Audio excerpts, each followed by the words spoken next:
What the Whoa! Felt a hand reach out from the darkness and literally grab my leg. What? I lost my footing and nearly... What is good, you guys? My name is ReboundLeader. Welcome back with another video for today. Guys, 3 scary true train horror stories and Mr. Nightmare. So it has been a while. I think it's been like 2 weeks since we reacted to any type of horror stories or anything like that. Train horror story is either you're going to in the middle of nowhere like this picture, like this thumbnail, or something happened to you on a train, like those Japanese horror games when you're on a train and something goes wrong. Either way, it's messed up. Feel me? Remember to lock them doors, windows, vents, lock them locks. For the love of God!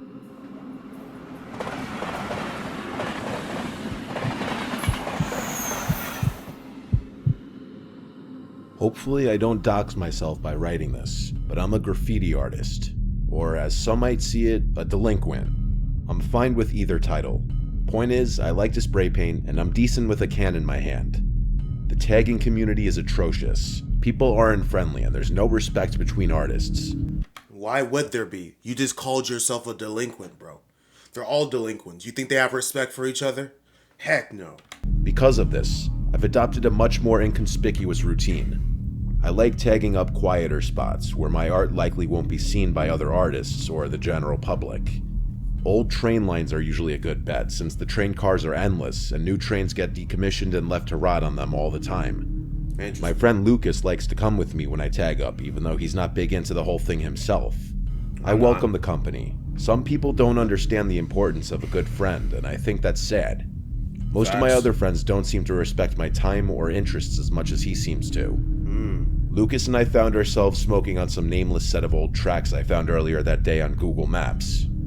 I'm not a big stoner myself, but he smokes a lot of weed, so I often indulge to match his vibe. Oh, come on, It wasn't that bro. late. Come on, bro. You don't smoke weed yourself, but you have to indulge so you can be a part of the friend group. Vibe with him, you can understand him, bro. You don't need to do all that nonsense, bro. If your friend smokes, doesn't mean you have to. That doesn't, that's, what? And if he is your friend, like you say he is, he will respect that opinion. Hey, bro, if you're gonna smoke, do that somewhere else. Don't do that near me. I don't like the smell of it, but I'm not gonna. I would suggest you to not smoke at all. I would suggest that smoking leads to nonsense. But if you're going to, please do that away from me. Keep a distance. I still love you at the end of the day. And if he flips out or if he somewhat disappears, never to be seen again, never talking to you, then you know what type of friend he was. Past 10 p.m. We finished a J and talked as we walked alongside the old, rusty freight train. Oddly enough, there wasn't a single tag on the entire train. It must have been recently moved here, I thought, excited that I'd get first dibs on such a good surface. I tossed Lucas a can for him to mess around with, and I started doing my own thing. About 5 minutes later, I finished my first tag. I admired it for a bit before moving to the next car, then the next. About 15 minutes and 2 paint cans later, I had 3 decent tags up adjacent to one another, and I was pretty proud of myself for how they looked in combination with each other. Sorry in advance if this offends anyone, but I tend to discard my empty cans wherever they go dry. So I flung them back the way we had come, enjoying the satisfying clattering sound the ball bearing makes when bouncing around the inside of an empty can. Yeah, you truly are a delinquent. I then caught up with Lucas, who had seemingly rolled and lit another joint, neglecting the paint I had given him. Wow. For context, the reason I'm not a big stoner is because I started getting unbearable anxiety highs much more frequently, maybe 90% of the time. In hindsight, smoking 2 J's with Lucas was a borderline detrimental decision. After all, we were doing something illegal, which was already pretty anxiety-inducing. I smoked the second joint anyway, confident that I'd be okay. Bro. As soon as the final sparks floated off the J, that's when we heard it. A muffled clang from somewhere behind us rang out into the night. The two of us froze and stared into the darkness. Boy, watch that police from Subway Surfer just come and rip you all to shreds. Droplets of sweat forming around my neck as adrenaline began coursing through me. I couldn't tell if the sound had come from outside of the train or from inside one of the cars. It was hard to tell which option was worse. We waited for a full minute in silence, and nothing. That's when I whipped out my phone and recorded this video. Oh, you have a video? Oh, what the heck? No way, bro. You fucking heard that? I heard that shit, bro. What the fuck? Whoa! As the video shows, whoever made that noise picked up one of my empty paint cans and threw it at us before chasing and shouting at us. What? You can't really see the paint can in the video, but I swear to you, that's what the first sound was. Yeah, you delinquents. Meddling kids, bro. Get the heck out of here, bro. Y'all should be at home, not out in the dark painting things. Vandalizing. What the heck are you doing? We frantically made our escape. Whoever was behind us yelled, "You better not trip, boy." A few seconds later, an actual gunshot sounded off behind us. Yeah, that was a gun. Almost causing Lucas to trip and fall. Bro, they weren't It startled playing. me so much that my finger slipped off the record button on Snapchat and the video cut out. That's We crazy. bolted down the tracks until they intersected a main road and didn't stop running until we were a safe distance away. You lucky didn't get I don't shot. think I've ever been more terrified in my entire life. It didn't help that I was stoned out of my mind. Yeah. My hands were literally shaking. So were Lucas's. We found our way back to the car and drove home in silence. Good. What was I supposed to do? Call the police? I was Repent. literally breaking the law. That wasn't an What? option. Never do it The again. story doesn't end there, though. I actually went back to those tracks a few weeks later. Why? This time during the day and equipped with my trusty Glock 17. To my surprise, the train was still there.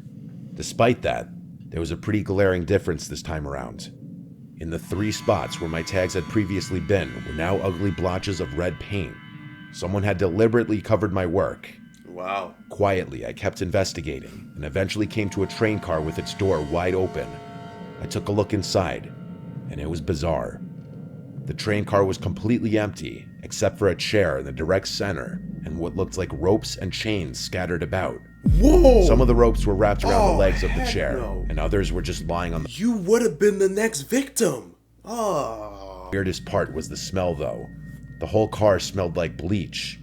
If you closed your eyes, you would have guessed you were in a cleaning supply closet. Oh, I heck. can't no. overstate the smell, though. It literally smelled like the whole train car had been doused in bleach. That's crazy. I went to take a picture of the scene when I thought I heard a metal clang somewhere further down the train. I could have imagined it, but I wasn't taking any chances. That was enough for me. Yep. I was out of there as quickly as I had come. I've told so many people this story, and none of them could rationalize that psycho's actions in a way that makes sense. I doubt a homeless person would be able to get their hands on a gun, Heck but I no. can't fathom why someone other than a homeless person would respond so aggressively, and why they decided to cover up my tags is another mystery. I think the most disturbing They'll aspect rock of with this you, whole bro. thing was the chair in the middle of the train car. I really want to go back to those tracks just to take a picture of what I saw, but I haven't worked up the courage to. Don't. I have no idea if whoever was there that night was really shooting to kill us or just trying to scare us. But sometimes, late at night, when it's just me and my thoughts, I can still hear that shot ringing in my ears. Yeah. That's a reminder. Never go back.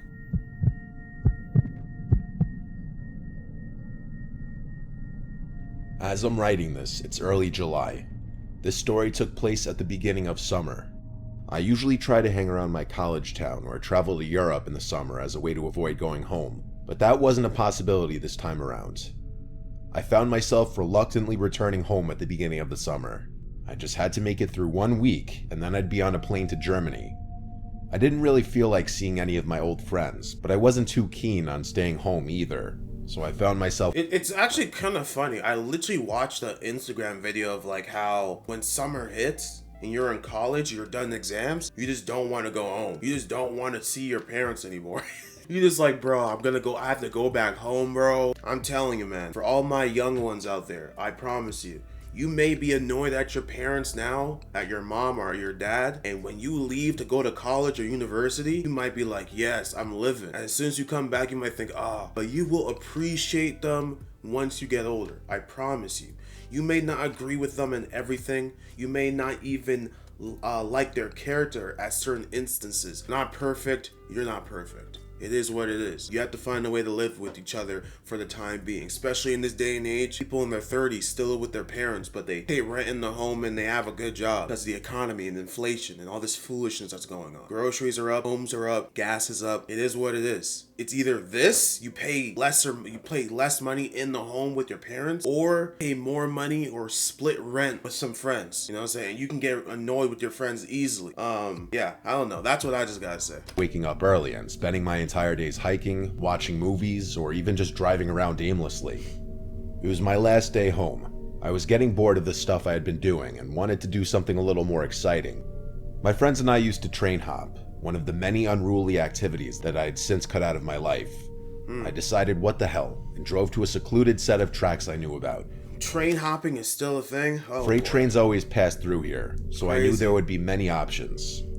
The tracks were surrounded by trees and various flora, part of the reason I had chosen them. The last thing I needed was to be caught for doing an illegal activity after having been clean for so many years. Wow. I parked my car and made my way over to the tracks. So you're a meddling Let me kid describe as well. the layout so it's easy to delinquent. understand. This specific set of tracks ran through the trees for a while before entering a tunnel. There was a very small clearing on the other side of the tunnel and then a massive bridge over the water. My friends and I used to ride the train all the way across the bridge, but since it was just me, I would have no way of getting back to my car unless I felt like walking 10 miles. So I decided that I'd hop on the train and take it through the tunnel, hop off, and get a peaceful walk back to my car. Okay. I walked along the tracks and waited for a train to pass. It was probably 2 or 3 in the afternoon. Finally, after about 10 minutes of walking, I started to feel the familiar vibration in the rails. Alright. I quickly ran to the side and tried my best to stay out of sight. Is this the actual Usually, video? as far as I right know, here? freight train conductors didn't care enough to report people walking along the tracks, but I Yep. didn't want to take any chances. The train passed, and I waited for a good amount of cars to go by before emerging from my hiding spot. I picked a car that looked easily attainable and began jogging alongside the train like I had done 100 times before. Once I was confident enough, I grabbed hold of the ladder and swung myself up. Oh, I It could was never pretty do easy. this, bro. The train wasn't traveling very quickly. As my part of the train was about to enter the tunnel, I saw a strange flash of light from up ahead. I assumed it was a spark from the train or something, but truth be told, I had never seen anything like it before. What the I heck hope was there it? wasn't an errant wire or something dangerous in the tunnel, but it was too late to hop off. The train started picking up speed since the tunnel was perfectly straight, and I closed my eyes as the adrenaline rush started coming on. Just then, I felt a hand reach out from the darkness and literally grab my leg. What? I lost my footing and nearly slipped, but my hands were firmly gripping the train. I screamed and kicked, but the train sped by before I could make contact Bro, this is like a horror movie, bro. What the heck? with anything. Before I could even comprehend what just happened, I felt another hand slap against my leg. What? I screamed again before scrambling up the ladder, hopefully out of reach. Yo! My heart was racing. What the hell just happened? What are you The doing? train exited the tunnel, and I hopped off without thinking. I waited for the train to completely pass and watched it chug over the bridge. I remember pacing back and forth in the little clearing, thinking about what just happened. Like, were there really people in the tunnel, and what could they possibly be doing there? Why the hell would they try to drag me down? All of these thoughts and more were racing through my mind when a stark realization struck me in the face. What? The only way back to my car was through the tunnel. Oh. There was absolutely no chance in hell I was walking back through that tunnel with those people in there. no, Especially heck since no. they'd be able You're a victim. to see my silhouette and I'd be walking through darkness. Heck no. I sat on the ground for what felt like forever. There was no other option. I couldn't walk across the bridge without risking my life. This is what it has come to. It came to you walking through the tunnel to get back to your car. You see what you've done, bro. You see what you've done? You've done foolishness. Should have just never done this stupid train hopping. Alright, bro. Whatever happens to you, may God be with you, bro. Train could come along at any second and the bridge was too long. I considered calling someone to come rescue me, but I wasn't even sure if they'd be able to do anything. Police weren't an option. I was breaking the law just being here. Yep. I had no choice. I picked up a rock and started making my way through the tunnel. Wow. There were 2 people in there, which I knew for a fact, but there could have been more. I had no idea. GG's. I got about halfway to the point where I felt the second set of hands when I heard something. A faint clicking was coming from somewhere in the tunnel. It sounded Nah, bro. Bro, you got some crazy homeless people in those tunnels. Or just some evil, wicked person, bro. How does a person dwell inside a tunnel? Like, you gotta be crazy to just be in there. You gotta be sick in the head. There's no doubt about it. So GG's to you. Like a human clicking their tongue, but it could have been made by a machine. It was honestly hard to tell. Yeah, really. I froze and thought to myself, continuing to walk this tunnel was a death Why are you sentence. walking? I would be running. I felt a rush of confidence and pulled out my phone. You better stay back or I'll shoot, I threatened. What? It was a My phone. words echoing off the tunnel walls. There was a moment of silence. The clicking stopped as quickly as it had begun. I was obviously bluffing about having a gun, but I figured it was better to bluff than You just should have walk in brought silence. one. It's crazy. I then pulled up a video on YouTube of a gunshot sound effects, turned up my phone's volume, and played it. It was honestly louder than I was expecting. Interesting. With the echo of the tunnel, I prayed to God that whoever was in there bought it.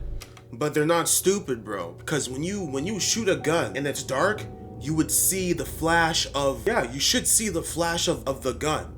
If I'm not mistaken. If I'm tripping, bro, if I'm thinking of something else, then fine. But when you shoot a gun and it's dark, when you see some type of spark or something, maybe not all guns. I'm probably tripping. But either way, they're not buying it, bro. GG's to you. Run. Without waiting another second, I sprinted full speed into the darkness, There we bracing go. myself for a fight. There we go. I didn't stop running until I had reached the other side. There we go. By some miracle, no one tried to grab me. After making it out of the tunnel, I looked back. There was another flash from deep in the tunnel. This time, though, it subsided long enough for me to clearly see two silhouettes standing on the tracks facing me. There we go. That was it for me. I turned to GG's. leave. But as I was jogging away, the nastiest screech I've ever heard emanated from the tunnel. It sounded barbaric, Nasty. definitely human, but far from normal. Nasty. At Yellow Pages, we make marketing easy. We will build your own. I don't plan on ever train hopping again. Yeah. Thank God you use your common sense.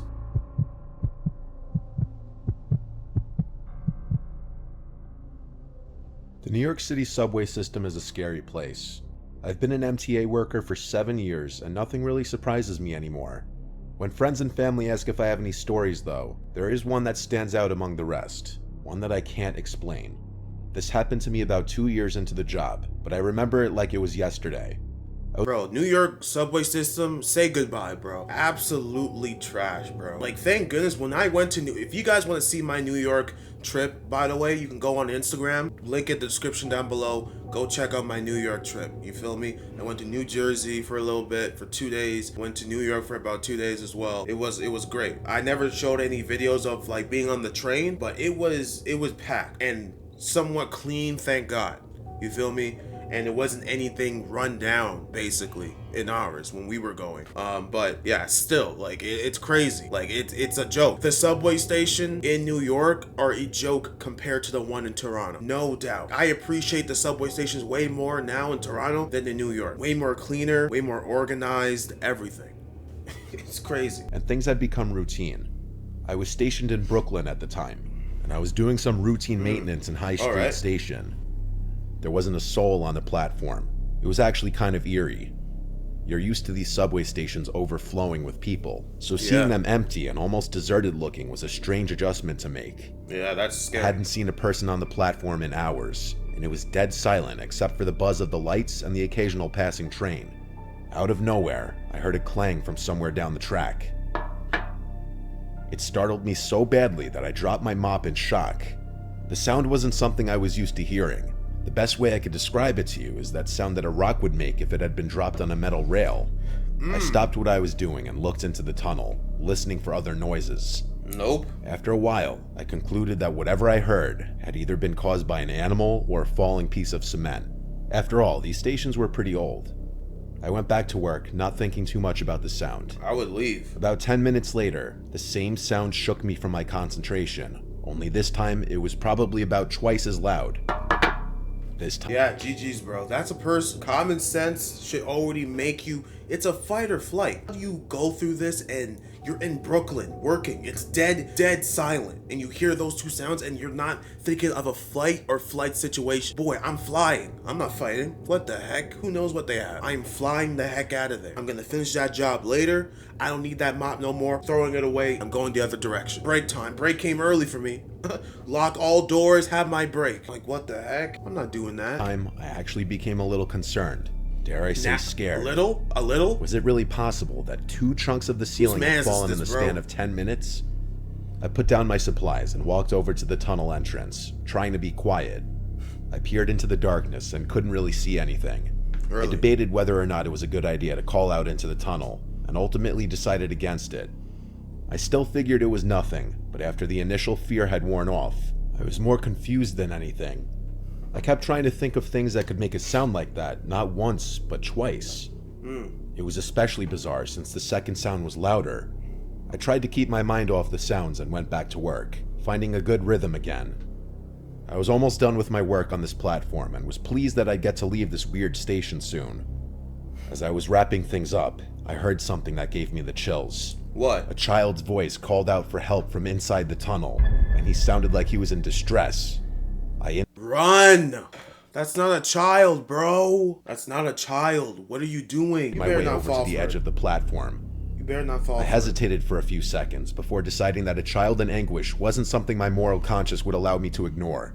What? I walked down the steps leading onto the tracks and waited for my eyes to adjust to the darkness. Did you really? I shouted into the tunnel, It's a asking that kid trap. if he was okay. It's a No trap. response. That's weird, I thought, starting to feel nervous about this encounter. It's a trap, bro. Just then, the kid's voice rang out again, repeating his call for help.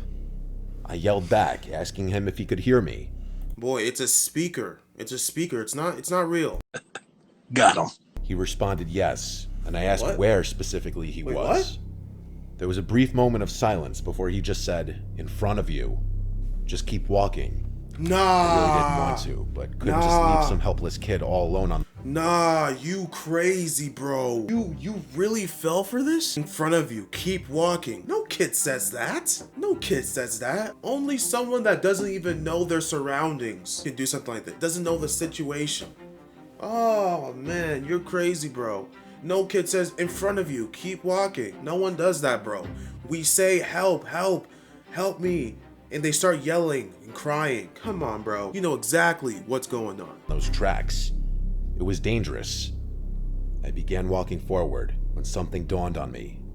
I yelled into the darkness one more time, this time asking the kid what was wrong.